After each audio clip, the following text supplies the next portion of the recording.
est-ce que vous croyez au surnaturel ? En tant que journaliste, je passe ma vie à enquêter sur des sujets divers et variés, à creuser pour découvrir la vérité cachée derrière les apparences. Et la plupart du temps, ce que je découvre a une explication rationnelle, quelque chose que je peux expliquer avec des faits concrets et des témoignages crédibles. Mais il y a quelque temps, je suis tombé sur une histoire qui a ébranlé mes convictions et a bouleversé ma perception de la réalité. C'est une histoire qui défie toute logique, qui remet en question tout ce que je pensais savoir sur le monde qui nous entoure. Vous voyez, cette histoire concerne les montagnes alpines, ces majestueuses étendues de nature qui ont inspiré d'innombrables légendes et récits. Mais cette légende en particulier est différente. Elle parle de monstres, de créatures qui rôdent dans les hauteurs et qui exigent des bébés humains en échange de pouvoirs magiques. Je sais à quel point ça peut sembler incroyable, voire même absurde, mais il y a une chose que vous devez savoir à mon sujet, je suis un témoin. Pas un témoin passif qui entend une histoire et l'accepte sans réfléchir. Non, j'ai vu de mes propres yeux ce qui se passe dans ces montagnes. J'ai parlé à des gens qui ont vécu ces événements de près, et je peux vous dire que ce que j'ai découvert dépasse de loin tout ce que j'aurais pu imaginer. Maintenant, je ne vais pas vous mentir, j'ai pas de preuves tangibles à vous présenter. Pas de photos nettes de monstres, pas d'enregistrements audio convaincants. Rien que des récits, des témoignages, des indices parsemés dans les archives et les histoires transmises de génération en génération. Et pourtant, malgré l'absence de preuves concrètes, je ressens un besoin impérieux de vous raconter ce que j'ai découvert. Parce que ce que j'ai vu, ce que j'ai entendu, cela a changé ma vision du monde à jamais. Dans les instants qui suivent, je vais vous emmener avec moi dans cette quête. Une quête pour trouver la vérité derrière la légende des monstres alpins. Vous allez entendre les paroles des gens qui ont vécu ces événements, vous plonger dans les témoignages qui m'ont poussé à explorer les recoins les plus sombres des montagnes, à la recherche de réponses à des questions qui défient toute logique. C'est une histoire qui va au-delà de ce que je croyais possible. Une histoire qui m'a transformé en témoin, en conteur d'événements qui ébranlent les fondements de ma compréhension du monde. Alors si vous êtes prêt à m'accompagner dans cette aventure, à ouvrir votre esprit à l'inconnu, alors attachez-vous bien, parce que l'histoire que je vais vous raconter est bien réelle, même si la vérité est parfois plus étrange que la fiction. C'est ainsi que commence notre voyage, une plongée dans l'inexpliqué qui m'a poussé à mettre en question tout ce que je pensais savoir en tant que journaliste et en tant qu'être humain. À la fin de l'hiver, je profitais, comme chaque année depuis mes 11 ans, des derniers jours de neige pour dévaler les quelques pistes de ma station habituelle.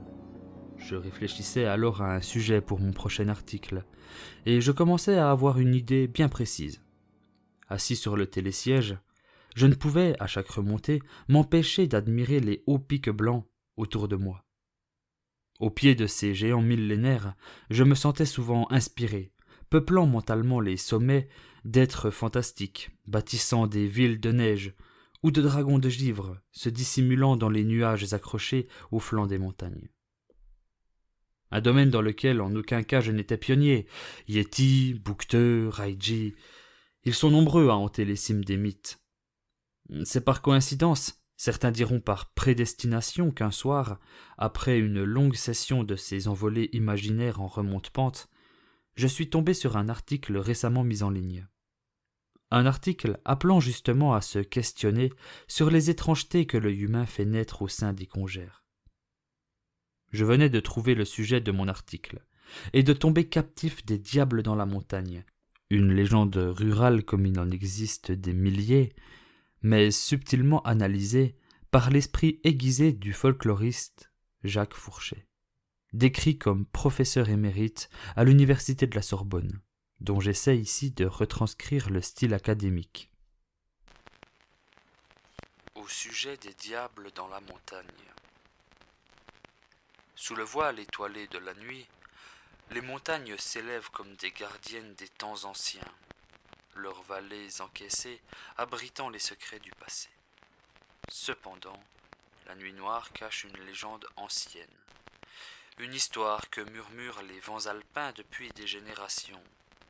Installez-vous confortablement près du feu, car je vais vous conter le récit du diable dans la montagne et de son impitoyable tribu.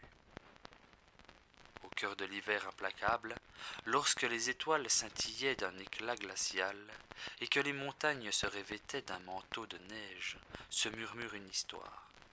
Et celle du diable dans la montagne, une silhouette sombre aux yeux étincelants, qui offrait chaleur et lumière en échange d'un tribut inimaginable, un enfant.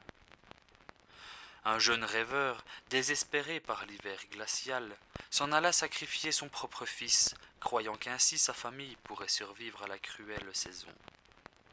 Mais dans ce geste déchirant, alors que la bête tendait les bras et que ses larmes gelaient sur ses joues, le rêveur se ravisa. Il découvrit une vérité profonde. L'amour et le sacrifice, plus puissants que toute magie, apportent une chaleur qui ne peut être éteinte. Ainsi l'obscurité de la montagne fut vaincue, le diable plus jamais indu ne reçut, laissant briller la lumière de l'espoir, même dans les hivers les plus noirs. Mais reprenons ici le mythe montagnard, si vous le voulez bien, en distillant quelques notions de véracité dans le torrent de superstition. Dans un passé lointain, un petit village s'étendait au pied des montagnes. Une communauté robuste façonnée par les saisons et les caprices de la nature. Au-delà des champs fertiles et des rivières sinueuses, les sommets enneigés se dressaient comme des sentinelles impassibles, un royaume réservé aux esprits des hauteurs. Parmi eux, l'entité ténébreuse que l'on nommait le diable dans la montagne avait forgé sa légende, sa présence mystérieuse se matérialisant les nuits de pleine lune. Les esprits s'éveillaient lorsque le soleil se retirait, plongeant les villageois dans les bras de l'obscurité. Le diable dans la montagne, créature obscure aux yeux luisants et à la silhouette insaisissable, était invoqué par le chuchotement des feuilles dans le vent, par les ombres mouvantes sur les crêtes enneigées. Cet être était réputé pour octroyer des pouvoirs surnaturels, mais en exigeant un tribut terrifiant en retour. Le folklore de ce village, tel une fenêtre sur les croyances et les peurs profondes de son peuple, a engendré la légende du diable dans la montagne. Pour saisir l'essence de ces récits, plongeons dans le tissu social de l'époque. La vie des montagnards était une lutte incessante contre la rigueur de l'environnement et la dureté des conditions. L'isolement, le froid mordant, les récoltes incertaines étaient le défi quotidien de cette communauté enracinée dans le paysage montagneux. Dans ce contexte, la légende du diable dans la montagne prend une signification toute particulière. La crainte omniprésente de l'environnement, la vulnérabilité face aux forces naturelles impitoyables, tout cela se reflète dans la terreur inspirée par le diable. L'histoire du tribut humain résonne avec les notions de paiement exigées par les montagnes elles-mêmes, une offrande nécessaire pour apaiser les forces insondables qui régissent la vie et la mort dans cet environnement hostile. De plus, la religion occupait une place centrale dans la vie des villageois de cette époque. Les croyances chrétiennes étaient tissées dans le même tissu que leur existence, offrant un réconfort face à l'adversité et une interprétation des événements mystérieux. La légende du diable dans la montagne entrelace les éléments de la foi avec les angoisses terrestres. Le tribut au diable évoque des parallèles troublants avec les sacrifices dans la Bible, alimentant la crainte d'un choix entre l'offrande d'un être cher et la colère divine. Au-delà de la simple histoire, la légende du diable dans la montagne devient une fenêtre ouverte sur l'âme collective d'une communauté confrontée à la nature impitoyable et à la foi profonde. Le récit s'inscrit dans le tissu de la vie des montagnards, capturant leur quête de sens, leur peur nocturne et leur désir de maîtriser un monde qui les dépassait. Ainsi, le diable dans la montagne ne devient pas seulement une figure terrifiante, mais aussi le reflet des profondeurs sombres et lumineuses de l'âme humaine. Extrait tiré de Tradition orale de nos contrées par J. Fourchet, 1981. En regardant la neige tomber dehors, je me voyais déjà publier mon texte. Un reportage sans prétention sur une légende locale. Un article de saison, le genre de choses qui, d'après mon expérience, attirerait un peu l'attention des millennials et de la génération X, et générerait quelques partages bienvenus pour le journal. Je relus la date de parution, 1981. Je venais de saisir que si l'article web était récent, le livre dont il était extrait ne l'était pas autant. Je trouvais néanmoins l'analyse pertinente et atemporelle. De plus, j'avais un article à écrire. Quelques recherches m'apprirent rapidement que l'auteur était aujourd'hui décédé, mais également que le travail des folkloristes de l'époque pouvait privilégier le lyrisme à la rigueur. Après quelques clics et quelques transactions, j'ai mis la main sur une version e-book de Traditions orales de nos contrées. En survolant l'ouvrage, je me rendis compte que les histoires qui le remplissaient étaient pour la plupart des retranscriptions de comptines, de légendes ou de sonnets provenant de différents villages ou hameaux des Alpes. En bon scientifique, Fourchet avait pris la peine d'indiquer pour chaque histoire son lieu d'origine. Le diable dans la montagne habitait à Millens, minuscule hameau savoyard pour lequel je me mettrai en route quelques jours plus tard. Ça n'allait pas être un grand détour pour moi, qui rentrais de mes vacances de neige. Je me sentais à l'aise dans ces paysages enneigés, habitué à leurs mystères et à leurs légendes. Millens était niché au creux d'une vallée, loin des grandes stations touristiques.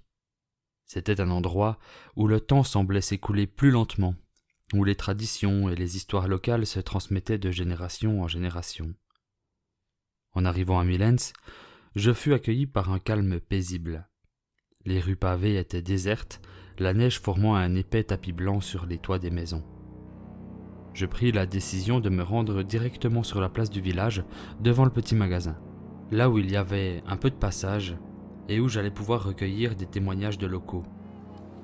Je m'installai donc près de l'entrée du magasin, mon téléphone à la main, prêt à entamer des conversations avec les habitants. Les prénoms ont été changés à des fins d'anonymat. Les passants semblaient surpris de voir un étranger s'intéresser à leur petit coin du monde.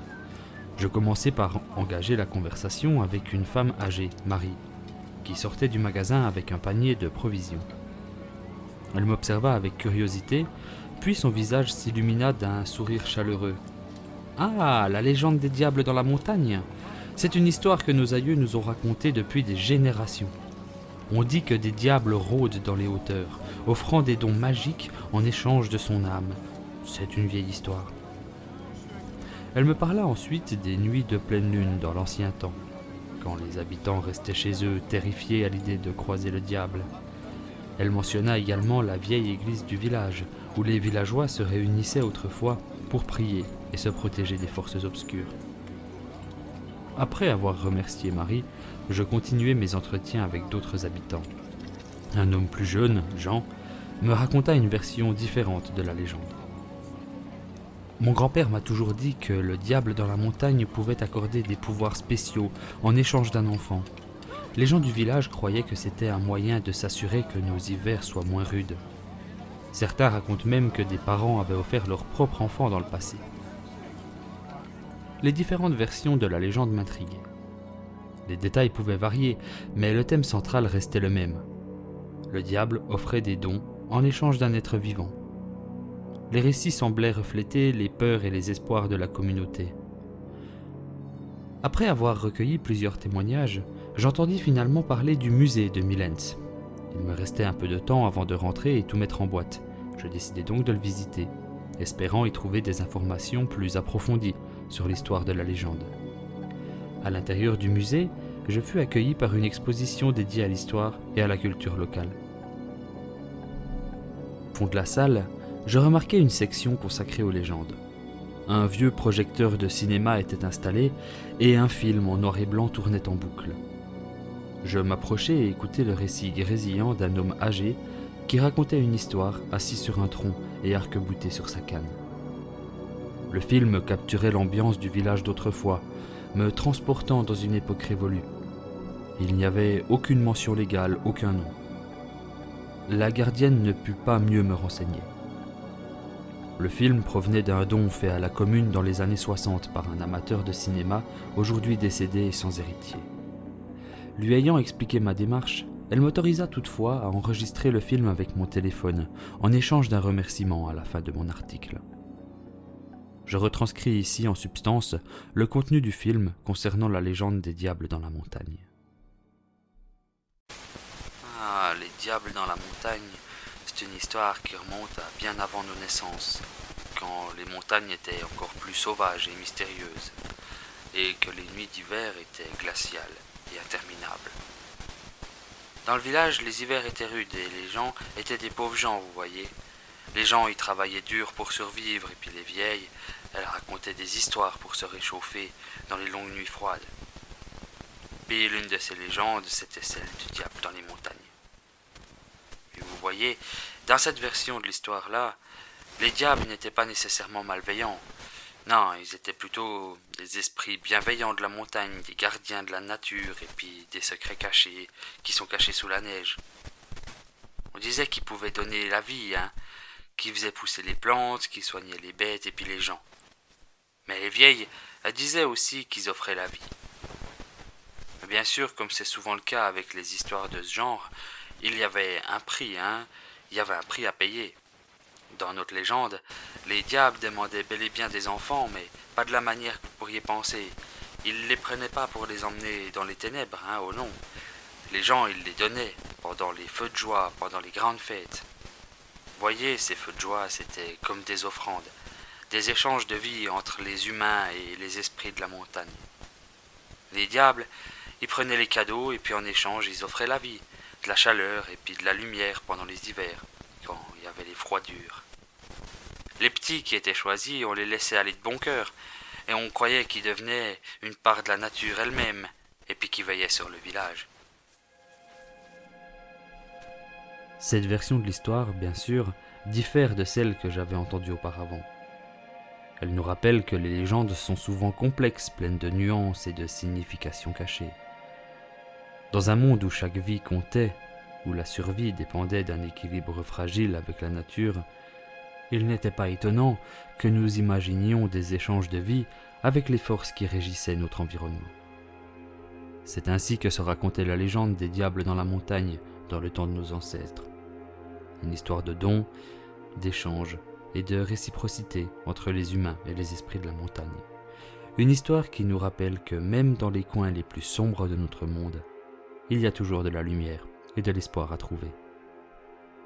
Enchaînant sans doute les bourgades au cours de longues pérégrinations, Fourchet était passé à côté de cette pépite, de cette vision animiste d'une légende locale.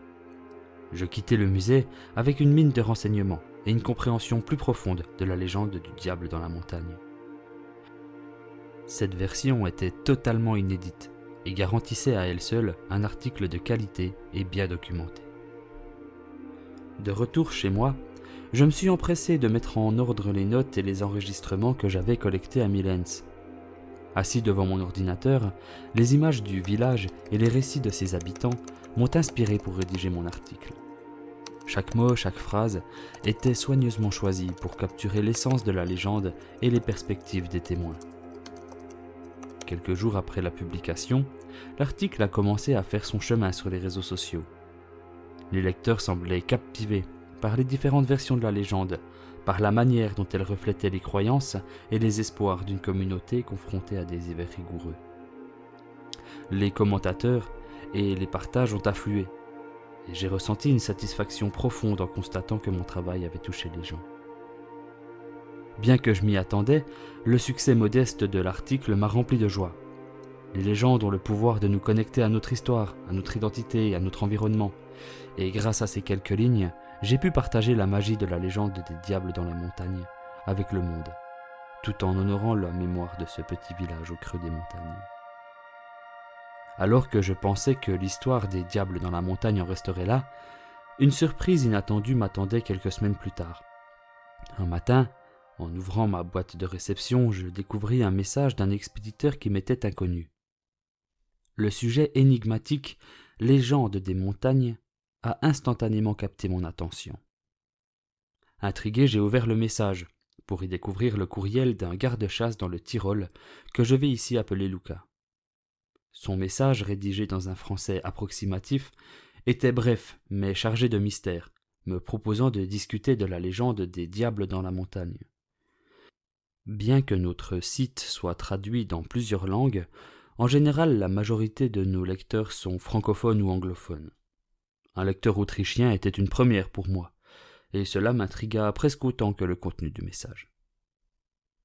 Apparemment, mon article avait pour Luca fait écho à des événements qu'il avait lui-même vécus, et il possédait des éléments qui pourraient m'intéresser.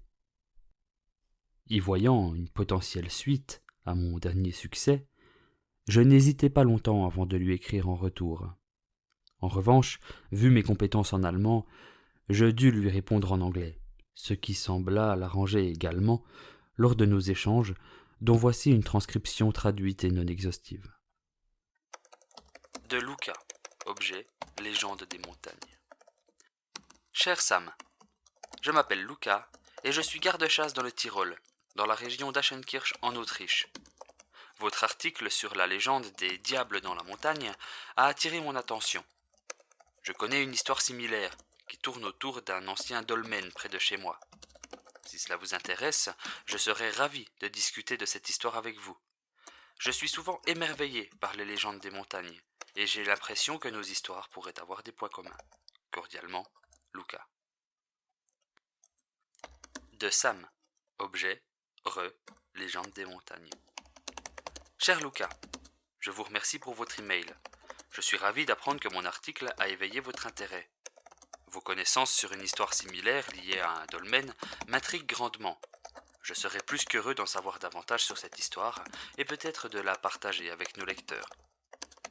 Je partage votre fascination pour les légendes montagnardes et je suis convaincu que nos échanges pourraient apporter de nouvelles perspectives à cette thématique. Bien à vous, Sam. De Luca, objet, histoire et rencontre étrange. Cher Sam, je suis enchanté de votre intérêt pour mon histoire. L'histoire dont je parle concerne un ancien dolmen qui se trouve au sommet d'une crête dans les environs. Ce qui le rend intriguant, c'est une rencontre étrange que j'ai vécue quand j'étais enfant. Je me souviens avoir vu une silhouette étrange près du dolmen. Une créature qui ne ressemblait à rien de ce que j'avais vu auparavant. C'était une expérience qui m'a marqué à jamais. Je sais que cela peut sembler invraisemblable, c'est d'ailleurs peut-être le cas, mais si vous souhaitez en savoir plus sur cette histoire et ma rencontre, je serais ravi de partager ces détails avec vous. Bien cordialement, Luca. De Sam, objet, histoire et rencontre étrange. Cher Luca, votre histoire est des plus intrigantes. Une rencontre avec une créature étrange près du dolmen ajoute une dimension tout à fait captivante à la légende. J'aimerais en effet en apprendre davantage sur cette expérience que vous avez vécue. Ces détails pourraient éclairer certains aspects de la légende des diables dans la montagne et apporter un nouvel éclairage à nos lecteurs. Si vous êtes d'accord, nous pourrions organiser une interview pour discuter de votre histoire en profondeur. Nous pourrions peut-être utiliser une plateforme de vidéoconférence pour faciliter la communication. Cordialement, Sam. De Luca, objet, traces de pas et invitation. Cher Sam, je serais honoré de partager davantage sur mon histoire. Puisque cela vous intéresse, je vous informe également que nous conservons ici, au local des gardes-chasse, un moulage en plâtre d'une empreinte de pas inconnue. Cette trace a été attribuée à l'époque à ce que nous appelons ici les Bergenteufel, des êtres de légende cachés dans les montagnes. Je vous en enverrai une photo pour que vous puissiez les voir par vous-même. De plus, je vous invite cordialement à visiter notre région dans le Tyrol. Vous pourriez explorer le site du dolmen et voir l'endroit où j'ai vécu cette rencontre étrange. Cela pourrait apporter une perspective unique à votre recherche. Nous pouvons volontiers vous loger quelques nuits à Innsbruck si vous en avez besoin. Cordialement, Luca. J'interromps ici ma narration pour préciser que le dernier message contenait en effet une photo en pièces jointes.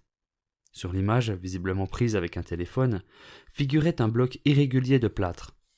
Malgré la mauvaise lumière, on y voyait très clairement une empreinte en relief. Et en effet, elle ne ressemblait à rien de ce que je connaissais ou que j'avais pu trouver sur Internet. Elle avait une apparence rappelant vaguement celle d'un être humain, mais plus grande, bien plus allongée. Elle devait bien faire 60 ou 70 centimètres, et son extrémité, là où des orteils se seraient trouvés, évoquait un genre de sabot fendu, un peu comme un cerf ou un chevreuil. De Sam. Objet, trace de pas et invitation. Cher Lucas, je vous remercie infiniment pour votre générosité et votre invitation. La photo des traces de pas des Bergen-Teufel m'intrigue énormément et je suis impatient de la voir. Votre invitation est des plus tentantes et j'apprécie l'opportunité de découvrir personnellement les lieux associés à cette fascinante histoire. Je vais examiner mon emploi du temps et explorer les possibilités pour me rendre dans le Tyrol. Si tout se passe bien, j'espère que nous pourrions organiser une rencontre en personne pour discuter en détail et peut-être même visiter le site du dolmen ensemble. Cordialement, Sam. Quelques jours plus tard, j'avais bouclé mes valises pour repartir, direction l'Autriche. Le voyage jusqu'à Innsbruck a été long, mais empreint d'une excitation palpable à l'idée de poursuivre cette histoire. À la gare d'Innsbruck, Lucas m'attendait, arborant un sourire accueillant et tenant une pancarte avec mon nom. Les majestueuses montagnes du Tyrol se dressaient devant nous, créant une toile de fond à la fois imposante et captivante. Après des salutations chaleureuses, nous nous sommes dirigés en voiture vers Aschenkirch, en suivant des routes pittoresques à travers les époustouflants paysages tyroliens. La neige immaculée, qui recouvrait encore les sommets, commençait à disparaître des vallées sous la chaleur du soleil printanier, créant une atmosphère de conte de fées. Notre destination était le col de Grauerkopf, un lieu emblématique dans la région où s'élevait le dolmen millénaire. Lorsque nous sommes arrivés à proximité du col, nous avons laissé la voiture à l'orée d'une forêt de pins et entrepris une courte randonnée jusqu'à la cabane des gardes-chasse. L'endroit était d'un calme apaisant, et la cabane offrait un refuge simple mais confortable. L'empreinte de plâtre avait été décrochée de son piédestal habituel et reposait sur la petite table en bois du local, enveloppée dans une couverture. En l'ouvrant délicatement, Lucas m'a expliqué que cette empreinte avait été moulée dans les années 30 par les gardes-chasse de l'époque, quelque part dans les environs du Grauerkopf, puis conservée comme une curiosité à la cabane. Je la voyais à présent de mes yeux, et si je n'avais pas accordé pleine confiance à Lucas, j'aurais sans doute remis en cause son authenticité. En plus de la trace, Lucas m'a montré des photos en noir et blanc datant du début du siècle.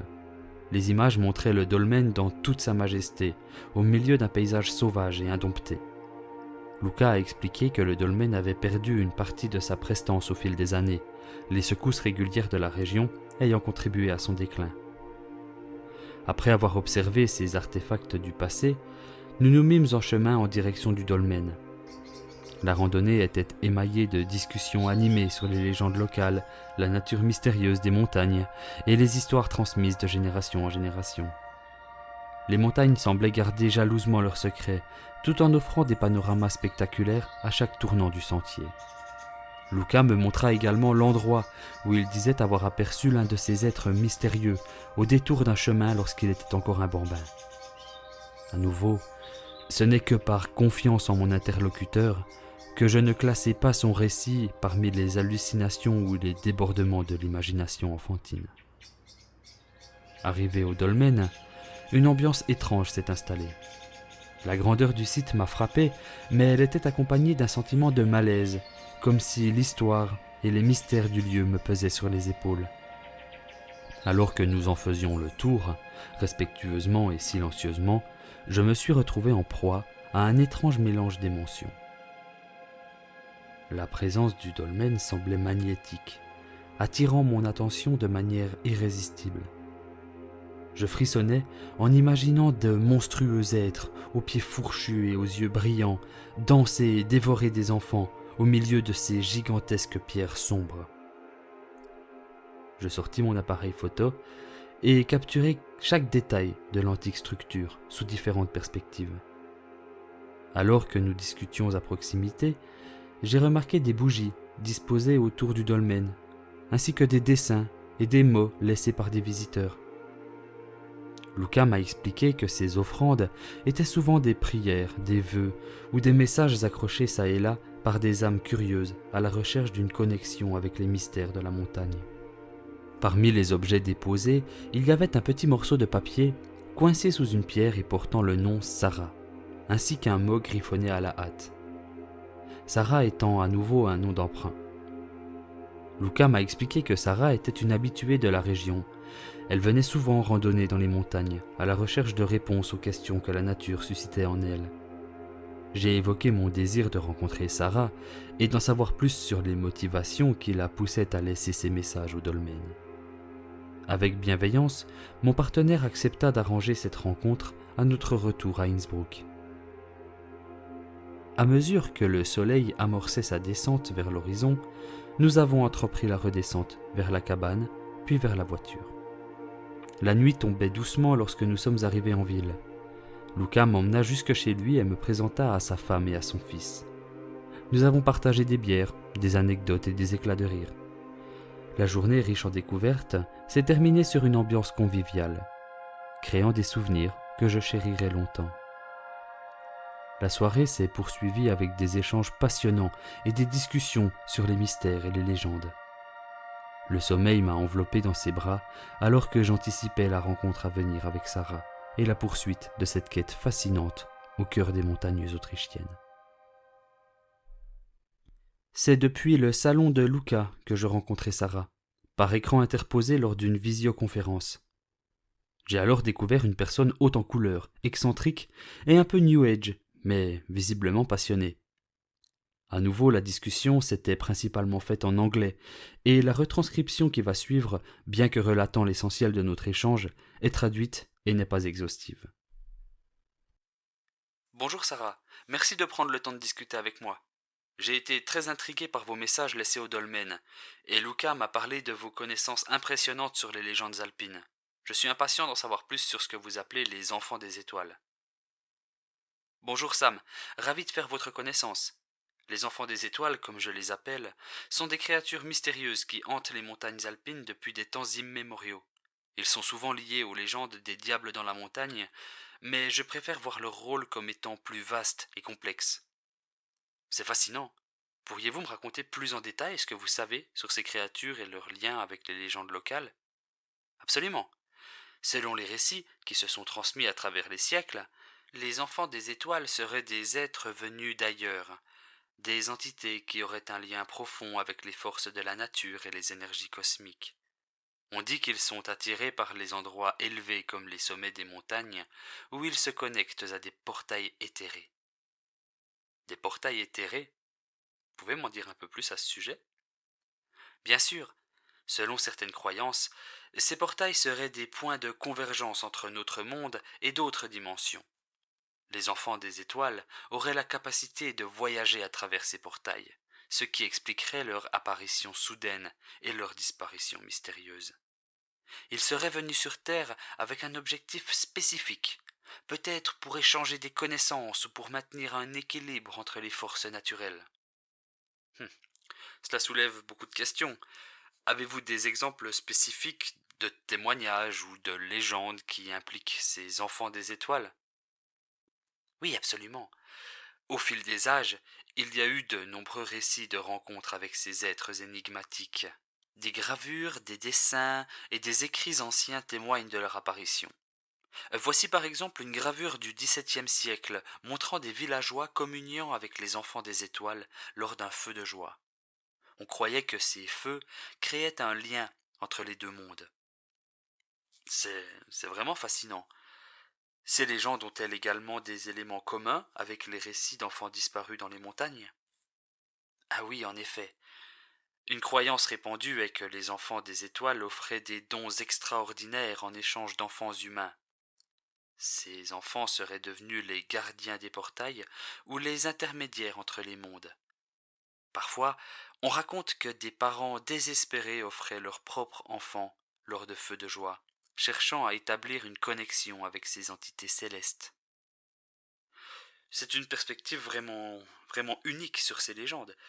Vous avez mentionné le professeur Rothstein et ses travaux. Pourriez-vous m'en dire un peu plus? Le professeur Rothstein est un chercheur renommé dans le domaine des phénomènes paranormaux et des mythologies anciennes. Ces recherches approfondies ont mis en lumière des parallèles entre les légendes alpines et d'autres mythes à travers le monde.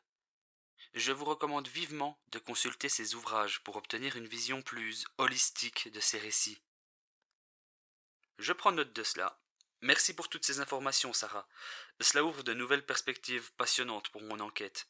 Serait-il possible d'obtenir des copies de ces gravures, dessins et écrits dont vous m'avez parlé? Bien sûr, Sam.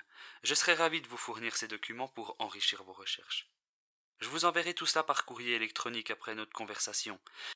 Et si vous le souhaitez, je pourrai même vous accompagner lors de vos prochaines visites dans la région pour vous montrer certains endroits liés à ces légendes. C'est une offre incroyablement généreuse, Sarah. Je vous en suis extrêmement reconnaissant. J'attends avec impatience de recevoir les documents et de poursuivre cette quête passionnante avec votre aide. Le plaisir est pour moi, Sam. Je suis ravi d'avoir pu contribuer à vos recherches. Les montagnes alpines recèlent des secrets fascinants, et je suis convaincu que nous sommes sur le point d'en découvrir davantage ensemble. Justement, je vous ai trouvé grâce à un mot que vous avez laissé au dolmen du Grauerkopf. Vous pouvez me parler de cet endroit? Ah oui, bien sûr. C'est justement censé être l'un de ces points de rencontre avec les enfants des étoiles. Ils y viendraient à la pleine lune pour communier avec les humains. Je peux vous montrer des photos où l'on voit le col s'illuminer de lueurs étranges ou de silhouettes. Si vous voulez un conseil, c'est à la pleine lune que vous trouverez les choses les plus intéressantes là-haut. J'y penserai. C'est vrai que l'endroit dégage une certaine énergie, même en plein jour, alors à la pleine lune, ça doit être intense. En effet, et ce n'est que dans 2 jours si jamais vous voulez en profiter. Merci encore, Sarah. Votre passion et vos connaissances sont une source d'inspiration, et je suis impatient de continuer cette exploration avec vous. À bientôt, Sam. N'hésitez pas à me recontacter si vous avez d'autres questions, ou si vous souhaitez planifier notre prochaine aventure. Certainement, Sarah. Prenez soin de vous, et à bientôt. Fin de la visioconférence. Quelques minutes après, je reçus dans ma boîte mail un nouveau message accompagné de plusieurs photos, croquis et gravures, ainsi qu'un lien vers un article du fameux professeur Rothstein de l'université d'Oxford. Luca avait gracieusement accepté de m'héberger encore quelques jours, afin que je puisse me rendre au dolmen à la pleine lune, comme conseillé par Sarah. Curieusement, je m'étais attaché à cette idée. Je ne sais pas si c'était la conviction naturelle de la jeune femme, ou les circonstances trop heureuses pour être ignorées, mais j'étais décidé, quitte à être sur place, à me rendre compte par moi-même de cette ambiance mystique sous la lumière lunaire. Entre la rédaction d'autres articles pour mon travail, je consacrai mon temps libre à Innsbruck pour lire l'ouvrage du professeur Rothstein. Le travail de Rothstein est édifiant et complet. Je compris pourquoi Sarah me l'avait recommandé. Je retranscris la partie de son ouvrage qui, selon moi, éclairait d'une lumière neuve la légende des diables montagnards. Chapitre 7.1 Progéniture d'en dessus et d'en dessous. L'étude approfondie des phénomènes paranormaux et des légendes traditionnelles à travers le monde révèle des thèmes interconnectés qui transcendent les frontières culturelles et géographiques. Les récits alpins, bien qu'uniques en leur genre, ne sont pas isolés dans leur mystère. Au contraire, ils s'inscrivent dans une toile complexe de mythes universels qui témoignent d'une quête commune de compréhension des mondes cachés. Lorsqu'on observe les légendes alpines des enfants des étoiles, on ne peut s'empêcher de constater les similitudes étonnantes avec d'autres mythes à travers les continents. Les cultures indiennes, par exemple, évoquent des devas célestes qui descendent des étoiles pour guider les humains sur les chemins de la sagesse. Les peuples amérindiens partagent également des légendes d'esprits des cieux, des entités éthérées qui apportent des enseignements spirituels aux tribus dans des lieux sacrés. En Afrique, des récits anciens parlent d'enfants des étoiles, des êtres venus d'au-delà des étoiles pour partager leur connaissance des lois de l'univers avec les anciens sages. De même, dans les cultures celtiques, on retrouve la légende des ceux d'en dessous, des êtres lumineux, venus d'un monde souterrain pour guider les premiers habitants de la Terre. Cependant, à mesure que les populations humaines se multiplièrent, ceux d'en dessous se sont retirés dans les profondeurs, laissant derrière eux des signes et des portails pour ceux qui cherchent à percer les mystères. L'une des légendes les plus poignantes est celle des Amazones, un groupe de guerrières mythiques qui, selon les récits grecs, descendaient des étoiles et se lièrent avec les hommes pour partager leur sagesse et leur courage.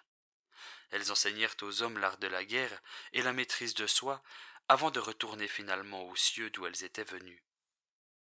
Ces récits, bien qu'exprimés à travers des langues et des cultures différentes, partagent une essence fondamentale, la croyance en des êtres éthérés venus d'autres mondes pour guider, éduquer et préserver l'équilibre entre les royaumes mystiques et matériels.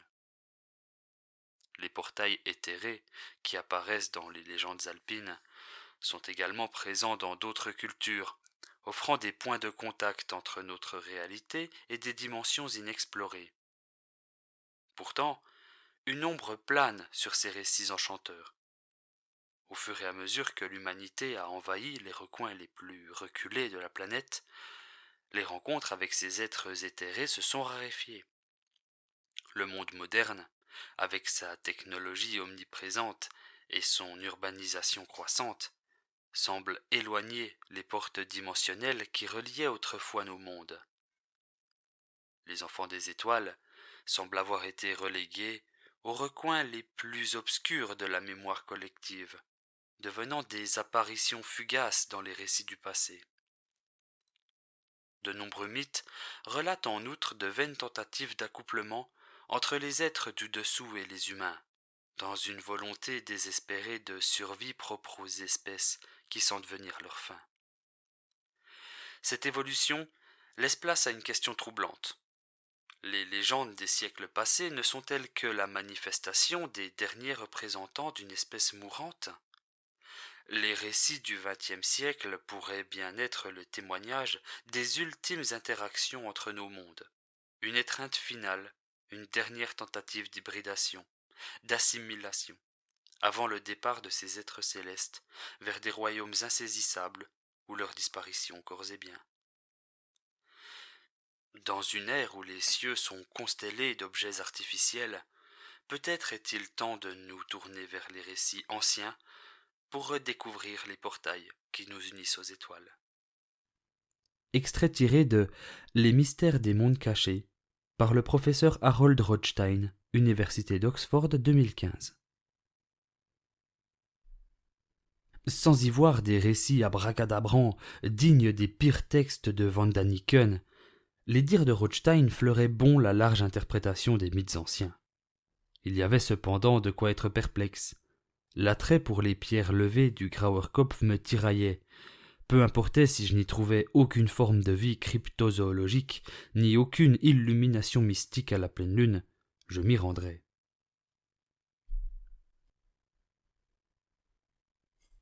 Alors que j'approchais du sommet, le givre craquant sous mes pas, la lueur de la lune rendait le ciel laiteux. On y voyait presque comme en plein jour, et les ombres des pins se dessinaient très nettement sur le sol de terre et d'aiguilles. Emmitouflé dans plusieurs couches de pull et de veste, j'admirais les pierres qui s'élevaient peu à peu, se dressant comme d'immenses doigts de géants pointés vers le firmament. Le silence était impressionnant à cette heure de la nuit. Quand je parvins enfin au pied des monolithes, seule ma respiration brisait le calme immobile, gelé du col. Pendant plusieurs minutes, je me contentais de tourner autour des menhirs, fermant les yeux pour m'imprégner du silence, effleurant la pierre froide. Je laissais mon esprit vagabonder, imaginer les feux de joie entre les pierres, les sabbats de sorcières à Walpurgis, le temps d'avant les églises, les enfants des étoiles. Et maintenant plus rien, seulement des reliques. Des rochers dressés vers le ciel comme les os d'un monstrueux être mort depuis des lustres. J'allais déballer mon appareil photo pour prendre un ou deux clichés avant de rebrousser chemin. En posant mon sac à dos à terre, j'entendis alors quelque chose. Un bruit qui ne venait pas de moi. Le sifflement sinistre d'un courant d'air. Je ne sentais pourtant aucun vent, pas la moindre brise. Mais j'entendais ce courant d'air. Il provenait de quelque part derrière le dolmen, pas loin puisqu'il était perceptible. Peu rassuré, mais animé par la curiosité, je suivis le son. Et rapidement, je suis arrivé à un léger renfoncement dans le sol, entre deux rochers. Je n'en revenais pas. Depuis le chemin, il était totalement invisible. Précautionneusement, je m'aventurai dans le talus et me retrouvai devant une ouverture à hauteur d'homme. C'est de là que venait l'air. De l'air chaud. Est-ce que je rêvais ? Qu'est-ce que je voyais ? Sans hésiter, je suis entré. La grotte n'était pas très large et descendait en pente douce. Le sol était stable, sec et lisse, sans aspérité. J'allumai ma lampe torche frontale afin d'y voir clair, et je pus alors discerner par endroits des objets épars, clairement déposés ici intentionnellement. Ici des caisses de bois pourri, des boîtes de conserve ou des lanternes cassées. Là-bas, les restes d'un feu de camp et de vieilles couvertures. La caverne semblait avoir été habitée ou au moins utilisée comme dépôt à plusieurs reprises dans l'histoire. La grotte semblait se scinder en de nombreux boyaux, mais tous étaient désormais bouchés par des éboulements. Seul le couloir principal, qui descendait toujours légèrement, avait été jusqu'ici épargné par les mouvements de la roche. Je fus soudain ramené à la réalité par la dangerosité de ma situation. Dans un réflexe que j'ai encore du mal à comprendre aujourd'hui, je sortis mon téléphone et appelai la première personne qui me vint à l'esprit, Edna, ma femme. Nous avions tous deux pratiqué la spéléologie et nous savions qu'il fallait rester en contact avec l'extérieur en cas de problème. Edna décrocha avec une voix endormie. Quand, bien plus tard, elle me fit écouter les enregistrements de l'appel, je n'en crus pas mes oreilles. Par un procédé que je n'explique pas, ma mémoire flanche à partir de ce moment et je dois me fier aux seules traces et aux rares souvenirs embrumés qu'il me reste. Je vous préviens, la suite est perturbante. Voici la transcription audio de ce qui s'est passé ce soir-là dans les entrailles du col de Grauerkopf. Quoi ? Sam ? Quelle heure il est ? Edna, c'est moi. Je suis désolé de te réveiller, mon amour, mais j'ai besoin qu'on reste un moment ensemble au téléphone. C'est possible ? Oui, bien sûr. Tout va bien ? T'es toujours en Autriche ? Tu te souviens, quand on a fait cette grotte en Auvergne ? Oui, c'est la même chose ici. J'ai besoin que tu sois mon talkie-walkie. Tu peux faire ça pour moi, chérie ? Oui, entendu. Tu enregistres ? Oui, ça enregistre de base. Parfait. Je dois être à 10 ou 12 mètres sous la surface là, et je descends encore. Les conditions sont optimales. Mais t'es où en fait ? Je m'appelle Samuel Lem, et j'accomplis ici un devoir de mémoire. Samuel ? Mais t'es où ? T'as besoin d'aide ? Autour de moi, le boyau s'élargit. Il y a par endroits des restes de campement, genre des restes de feu, des lanternes, des bouts de tissu. Là, encore une caisse, avec des conserves dedans. Sam, réponds-moi maintenant. Est-ce que tu comprends ce que je dis ? Oui, ma chérie, mais c'est incroyable ici. Il faut que je le documente. Je vais t'envoyer des photos. Là, t'as reçu ? Ouais, mais je vois rien. Ah merde, attends. Et là ? Ok, là je vois. C'est flippant. T'es sûr de vouloir continuer ? À partir de là, j'enverrai régulièrement des photos au téléphone d'Edna, mais la plupart seront entièrement noires. Mais sur certaines, on peut distinguer les parois d'une grotte et des objets divers. Plus tard, on y distinguera également des choses plus lugubres. Je t'entends mal, chérie. La communication minimum. Ok, communication minimum, compris. Je suis toujours dans le couloir. Environ mètres sous terre maintenant. Les conditions sont toujours bonnes. Ok. Il y a des trous dans les murs, un peu partout. Et des vieilles bougies aussi. Ça fait un peu flipper. Ok. Je vois des trucs dans les murs. Posés dans les trous. J'arrive pas.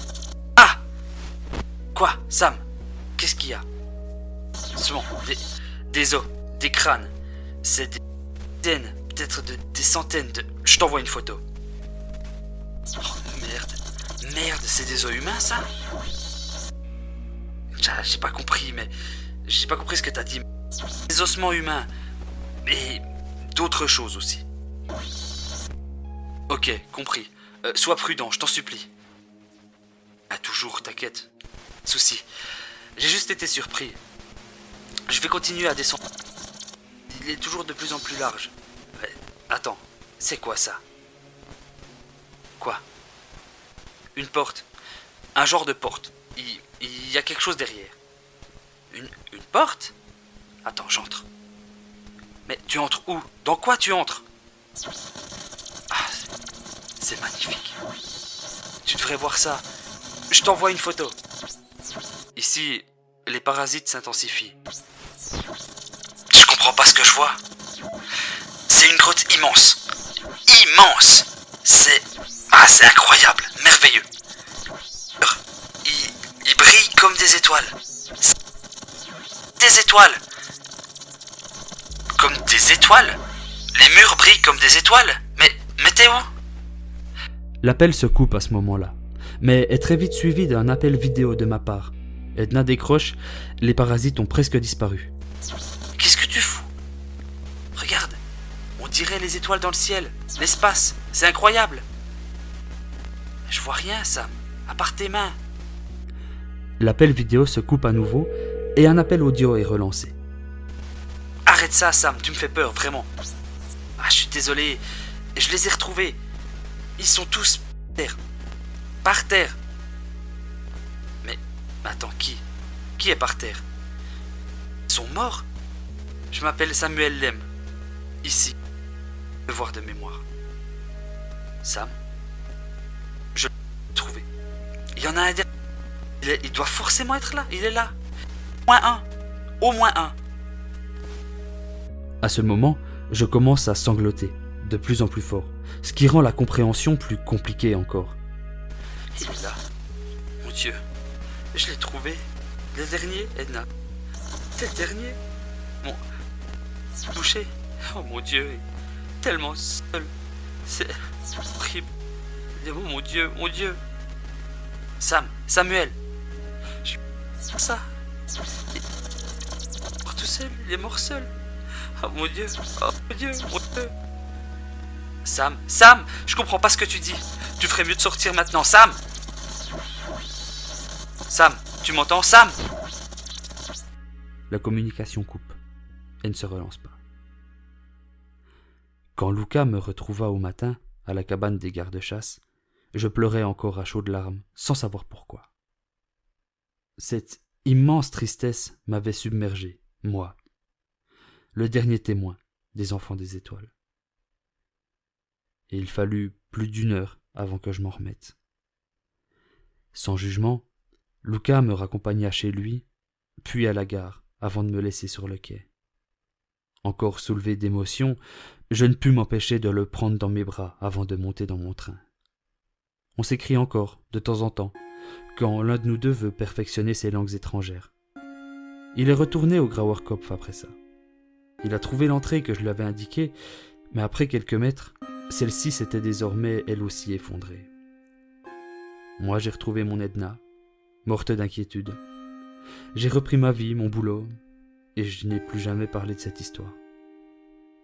Je n'en ai pas peur, je n'ai même pas peur d'être pris pour un fou.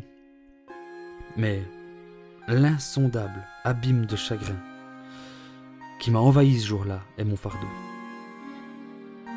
Je suis le dernier vassal de leur existence, le dépositaire de leur histoire, de la vacuité de leur lutte pour la vie, et de la nôtre aussi. Je ne sais pas qui ils étaient, s'ils étaient vraiment venus des étoiles, d'un plan extradimensionnel, ou s'ils étaient simplement là avant nous. Ce que je sais, c'est qu'ils ont essayé de lutter, de survivre, de s'adapter à nous. Que nos ancêtres et eux ont tissé des liens, qu'ils ont communiqué, qu'ils se sont aimés, qu'ils se sont haïs. Eux et nous avons eu une longue histoire commune. Mais ce dont je suis sûr, ce dont j'ai immédiatement été persuadé là-bas au fond de cette grotte, et qui m'emplit encore aujourd'hui de tristesse, c'est que cette histoire est à jamais terminée. Le dernier d'entre eux est mort là, il y a des décennies, seul, misérable, le dernier de son genre, au sein du dernier de leur bastion. Et les enfants des étoiles s'en sont allés pour toujours.